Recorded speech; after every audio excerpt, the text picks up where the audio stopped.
ગણિત ચેપ્ટર 3 સંખ્યા સાથે રમત. તો અગાઉના વિડિયો લેક્ચરમાં આપણે સ્વાધ્યાય 3.5 ના પહેલા પ્રશ્નના આપણે એક સુધીનો અભ્યાસ કર્યો. તો આજના વિડિયો લેક્ચરમાં આપણે સ્વાધ્યાય 3.5 ના પહેલા પ્રશ્નના જેથીનો અભ્યાસ કરીશું. તો જોઈએ વિદ્યાર્થી મિત્રો સ્વાધ્યાય 3.5 ના પહેલા પ્રશ્નનો જી કે 8 થી વિભાજ્ય બધી જ સંખ્યાઓ 4 થી વિભાજ્ય હોવી જોઈએ. કે 8 થી વિભાજ્ય બધી જ સંખ્યાઓ છે એ 4 થી વિભાજ્ય હોવી જોઈએ. તો આગળ આપણે જોયું કે જો આપેલી સંખ્યા જો કોઈ સંખ્યા વડે વિભાજ્ય હોય તો તેના પ્રત્યેક અવયવ વડે પણ તે શું હોય છે વિભાજ્ય હોઈ શકે છે. તો અહીંયા 8 નો અવયવ 4 છે તો 8 થી વિભાજ્ય બધી જ સંખ્યાઓ છે એ 4 થી પણ વિભાજ્ય હોઈ શકે છે. એટલે કે આપેલ વિધાન કેવું છે સાચું છે કે 8 થી વિભાજ્ય બધી જે સંખ્યાઓ છે એ 4 થી પણ વિભાજ્ય હોવી જોઈએ. કારણ કે 8 નો અવયવ 4 છે તો 8 થી જે બધી વિભાજ્ય સંખ્યાઓ હશે એ 4 થી પણ વિભાજ્ય હોઈ શકે એટલે કે હોવી જોઈએ. એટલે કે આપેલ વિધાન કેવું છે સાચું છે. ત્યારબાદ એ જ આપણને આપેલું છે કે જો કોઈ સંખ્યા બે સંખ્યાઓને અલગ અલગ સંપૂર્ણપણે વિભાજિત કરે છે તો તે સંખ્યા તેના સરવાળાને પણ સંપૂર્ણપણે વિભાજિત કરશે. તો અહીંયા આપણે જોઈએ કે આપેલ વિધાન કેવું છે સાચું છે કે દાખલા તરીકે 7 વડે 21 અને 7 વડે 35 ભાગી શકાય છે. કે અહીં બે અલગ અલગ સંખ્યાઓને સંપૂર્ણપણે શું કરી શકાય છે વિભાજિત કરે છે. કે જો કોઈ સંખ્યા 7 છે 7 21 ને અને 7 છે 35 ને શું કરે છે સંપૂર્ણપણે અલગ અલગ વિભાજિત કરે છે.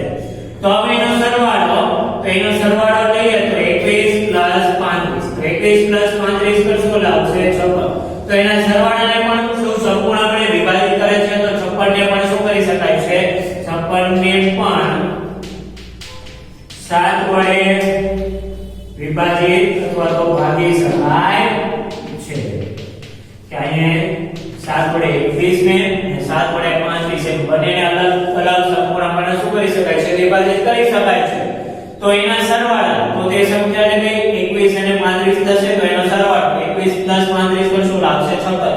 તો એ 56 ને પણ શું કરી શકાય છે 7 વડે ભાગી શકાય છે. એટલા માટે આપેલ વિધાન કેવું છે સાચું છે.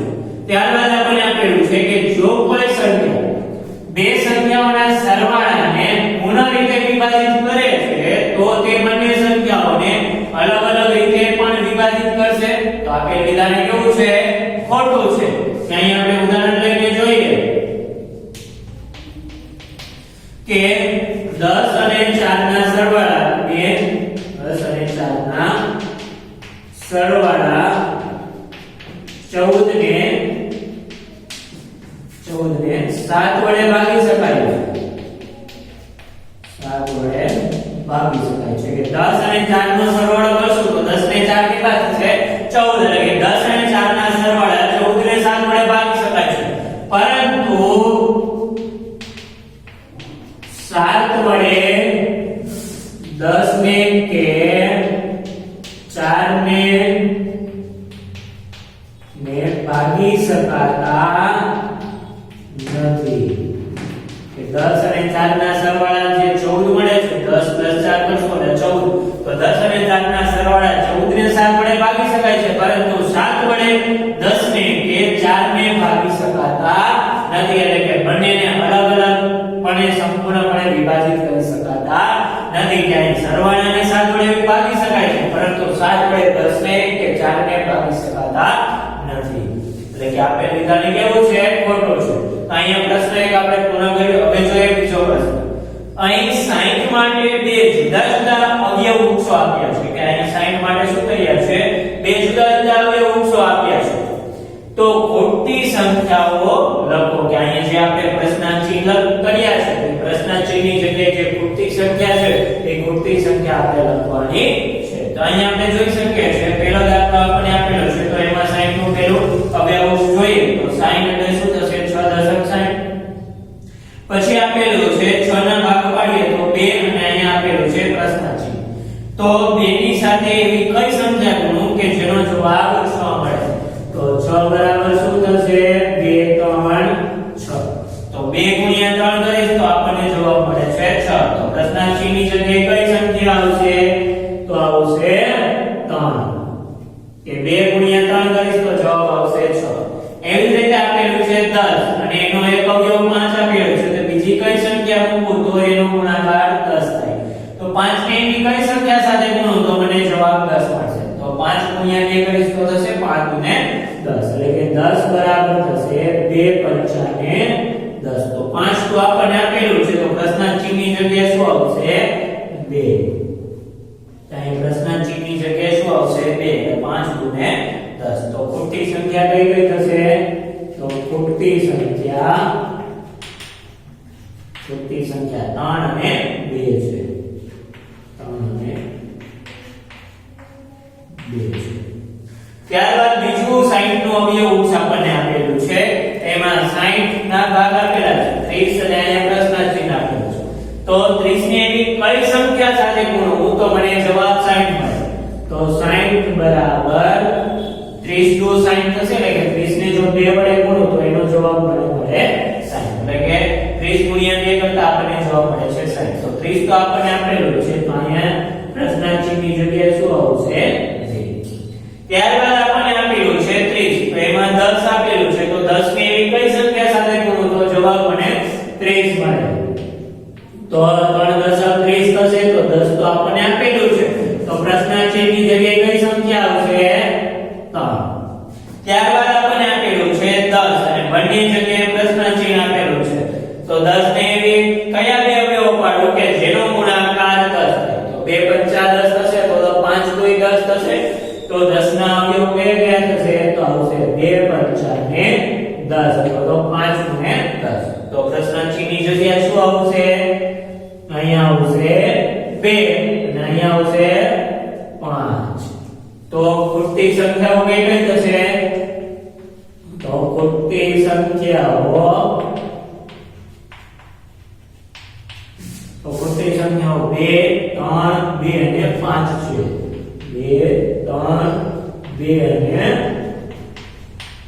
5 છે તો ખોટી સંખ્યાઓ કઈ કઈ થશે તો ખોટી સંખ્યાઓ 2 3 2 અને 5 થશે ત્યારબાદ ત્રીજો દાખલો આપણે જોઈએ તો વિભાજ્ય સંખ્યા અવિભાજ્ય અવયવો પાડવામાં કયા અવયવોનો સમાવેશ થતો નથી કે વિભાજ્ય સંખ્યા છે તો એ વિભાજ્ય સંખ્યાના અવિભાજ્ય અવયવો જ્યારે પાડતા હોય તો એ અવિભાજ્ય અવયવોમાં કયા અવયવોનો સમાવેશ કરવામાં આવતો નથી તો લખીએ એમાં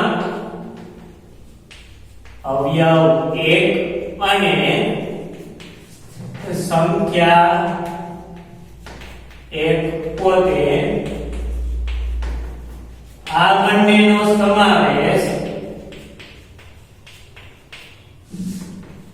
બંનેનો વિભાજ્ય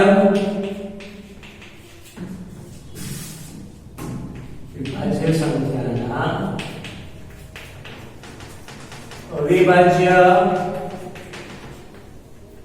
અવિભાજ્ય અવયવોમાં સમાવેશ કરવામાં આવતો નથી એટલે કે સમાવેશ કરવામાં આવતો નથી તો કેનો સમાવેશ છે વિભાજ્ય સંખ્યાના અવિભાજ્ય અવયવોમાં કરવામાં આવતો નથી તો અવયવ 1 અને સંખ્યા 1 પોતે આ બંનેનો વિભાજ્ય સંખ્યાના અવિભાજ્ય અવયવોમાં સમાવેશ કરવામાં આવતો નથી કે એક અવયવ 1 અને સંખ્યા 1 પોતે તેમ આ બંને અવયવો છે તો એ આ બંને અવયવોનો વિભાજ્ય સંખ્યાના અવિભાજ્ય અવયવોમાં સમાવેશ કરવામાં આવતો નથી ત્યારબાદ ચોથો દાખલો આપણને આપેલો છે કે 4 અંકની સૌથી મોટી સંખ્યા લખો અને તેને અવિભાજ્ય અવયવની રીતે રજૂ કરો કે 4 અંકની સૌથી મોટી સંખ્યા લખવાની છે અને તેને શું કરવાનું છે તો તેને અવિભાજ્ય અવયવની રીતે રજૂ કરવાનું છે તો સૌપ્રથમ પેલા લખીએ 4 અંકની સૌથી મોટી સંખ્યા 9999 છે 4 અંકની સૌથી મોટી સંખ્યા કઈ છે તો 4 અંકની સૌથી મોટી સંખ્યા કઈ થશે 9999 તો એને શું કરવાનું છે અવિભાજ્ય અવયવની રીતે રજૂ કરવાનું છે તો એને આપણે આ રીતે દર્શાવીએ કે 9999 99 તો પહેલા તો 3 વડે ભાગાશે 3 3 9 3 3 9 3 3 9 પછી હજી 3 વડે આવશે 3 એકા 3 3 એકા 3 3 એકા 3 3 એકા 3 હજી ભાગાશે તો હવે આવશે 11 વડે તો 11 એકા 11 પછી એક આંકડો નીચે ઉતરશે તો એક ભાગ નહીં આવે જ્યારે બીજો આંકડો નીચે ઉતારી ત્યારે આપણે મૂકવો પડે 0 પછી આવશે 11 તો 11 એકા 11 તો હવે થશે 101 એકા 101 તો 999 ના એટલે કે 9999 ના અવિભાજ્ય અવયવો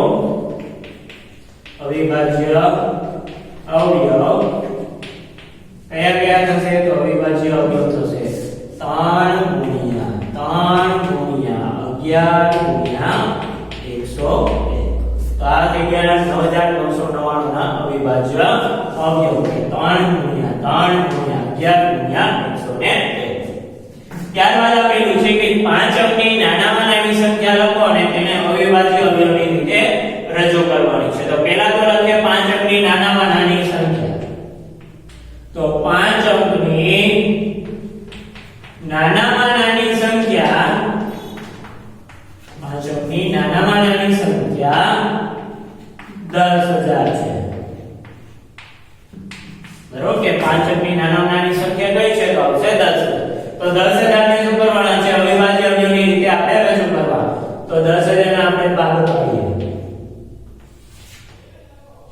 તો પહેલા તો 2 વડે ભાગાશે 2 પંચા ને 10 અને આ બાકીના 3 0 એમ હજી 2 વડે ભાગાશે તો 25 દુ 50 અને 2 0 એમ હજી 2 વડે ભાગાશે તો 12 ને 24 અને 25 માં 24 જાય તો પછી 2 પંચા ને 10 અને 0 નો 0 હજી 2 વડે ભાગાશે આ તો 6 દુ ને 12 અને 2 2 4 એટલે કે 5 માં 4 દર હશે 1 અને 0 આવશે 10 તો 2 પંચા ને 10 તો 625 આવ્યા તો 625 ને હવે 5 વડે ભાગાશે તો આ 5 એકા 5 1 વચ્ચે 2 પંચા 10 2 વચ્ચે પચું 25 એટલે આવશે 125 તો 5 વડે ભાગાશે આ 25 પંચા 125 તો હવે 25 નું પછી 5 વડે ભાગાશે આ પચું 25 અને છેલ્લે આવશે 5 એકા 5 તો આ થઈ ગયા 10000 ના અવિભાજ્ય અવયવ તો લખીએ આપણે 10000 ના અવિભાજ્ય અવયવ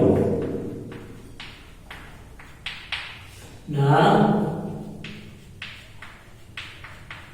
અવિભાજ્ય અવયવ તો 10000 ના અવિભાજ્ય અવયવ કયા કયા થશે તો 2 ગુણ્યા 2 ગુણ્યા 2 ગુણ્યા 2 5 ગુણ્યા 5 ગુણ્યા 5 તો આ થઈ ગયા 10000 ના અવિભાજ્ય અવયવ કે 2 ગુણ્યા 2 ગુણ્યા 2 ગુણ્યા 2 ગુણ્યા 5 ગુણ્યા 5 ગુણ્યા 5 ગુણ્યા 5 તો આ થઈ ગયા 10000 ના અવિભાજ્ય અવયવ ત્યારબાદ આપણે આપેલું છે કે 1729 બધા અવિભાજ્ય અવયવો જણાવો અને તેને ઉતરતા ક્રમમાં ગોઠવો હવે તે બે ક્રમિક આવેલા અવિભાજ્ય અવયવોમાં જો કોઈ સંબંધ હોય તો લખો તો એનો પહેલા તો આપણે 1729 ના અવિભાજ્ય અવયવ પાડીશું તો 1729 ના આપણે અવિભાજ્ય અવયવ પાડીએ તો પહેલા તો 7 વડે ભાગ કરીએ તો 7 દુ ને 14 3 વધશે એટલે થશે 32 તો 7 ચોક 28 એટલે કે 32 માંથી 1 જશે તો હશે 4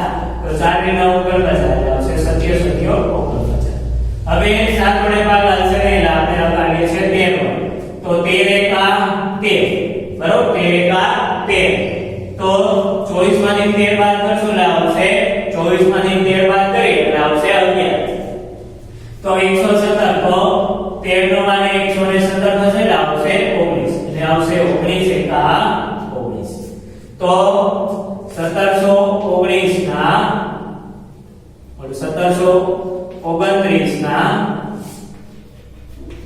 અવિભાજ્ય અવયવ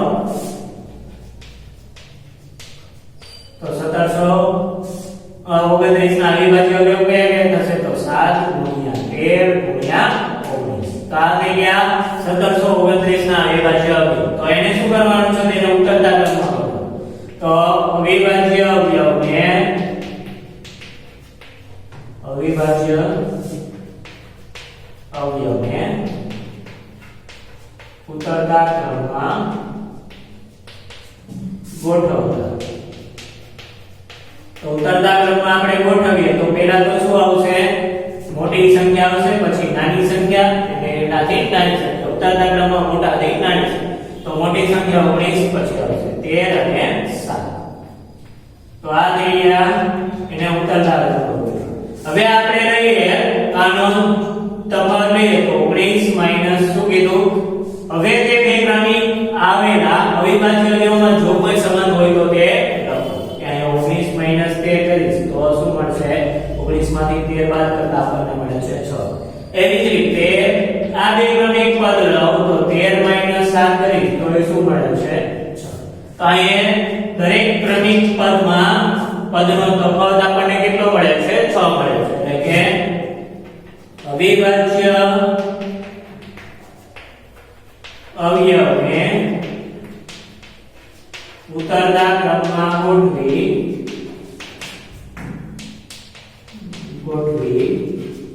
બે ક્રમિક પદનો તફાવત લેતા 6 મળે છે.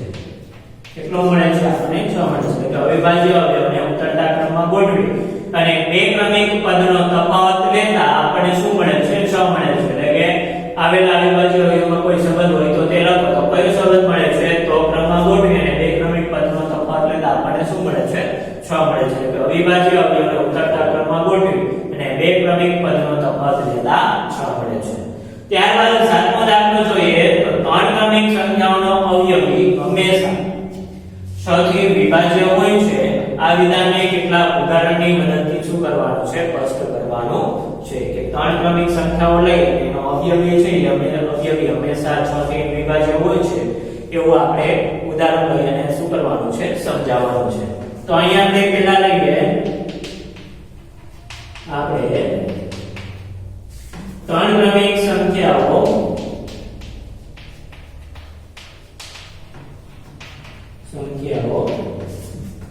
5, 6 અને 7 લઈએ છીએ.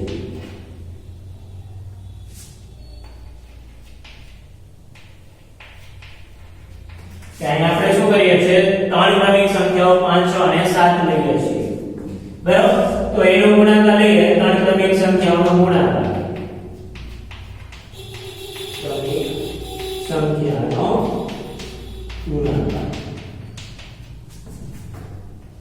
તો ગુણાકાર કરીએ તો 5 ગુણ્યા 6 ગુણ્યા 7. તો 5 ગુણ્યા 6 એટલે 5 6 30, 30 ગુણ્યા 7 કરીશ તો 7 રહીને 21. તો 210 થશે. તો 210 નો પ્રથમ અવયવી. તો 210 નો પ્રથમ અવયવી કયો થશે? તો 210 થશે. તો 210 નો પ્રથમ અવયવી થશે 210, કારણ કે 210 એકા 210. તો હવે એને આપણે 6 વડે ભાગીએ એટલે કે જુઓ 210 ભાગ્યા 6. તો 210 ભાગ્યા 6 કરશું તો કેટલા આવશે? 35 ચોક 210. એટલે કે 210 ભાગ્યા 6 કરીશું તો આવે છે 35. તો શું થઈ ગયું? અહીંયા ત્રણ ક્રમિક સંખ્યાઓનો અવયવી છે હંમેશા શું થશે? 6 વડે વિભાજ્ય છે. આ એક ઉદાહરણ લયું. હવે બીજું ઉદાહરણ લઈએ. એટલે કે આપણે ત્રણ ક્રમિક સંખ્યાઓ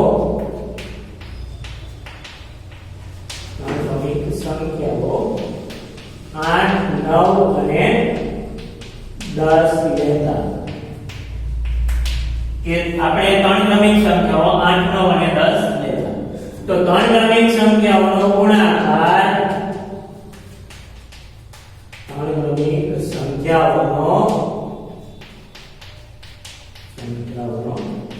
ગુણાકાર બરાબર. તો ત્રણ ક્રમિક સંખ્યા કઈ લીધી? 8, 9 અને 10. તો એનો ગુણાકાર કરીએ 8 ગુણ્યા 9 ગુણ્યા 10. તો 8 ગુણ્યા 9 8, 9 અને 72 ગુણ્યા 10 કરીશ તો કેટલા આવશે? 720. તો હવે 720 નો પ્રથમ અવયવી આપણે લખીએ તો 720 નો પ્રથમ અવયવી 8, 9 અને 10. તો 8 ગુણ્યા 9 8, 9 અને 72 ગુણ્યા 10 કરીશ તો કેટલા આવશે? 720. તો હવે 720 નો પ્રથમ અવયવી આપણે લખીએ તો 720 નો પ્રથમ અવયવી 8, 9 અને 10. તો 720 નો પ્રથમ અવયવી આપણે લખીએ તો 720 નો પ્રથમ અવયવી 8, 9 અને 10. તો પ્રથમ અવયવી કયો છે 720 નો પ્રથમ અવયવી છે 720 કારણ કે 720 એકા 720 થશે એટલે 720 નો પ્રથમ અવયવી થશે 720 તો હવે આ બેને 6 વડે ભાગીએ એટલે કે જુઓ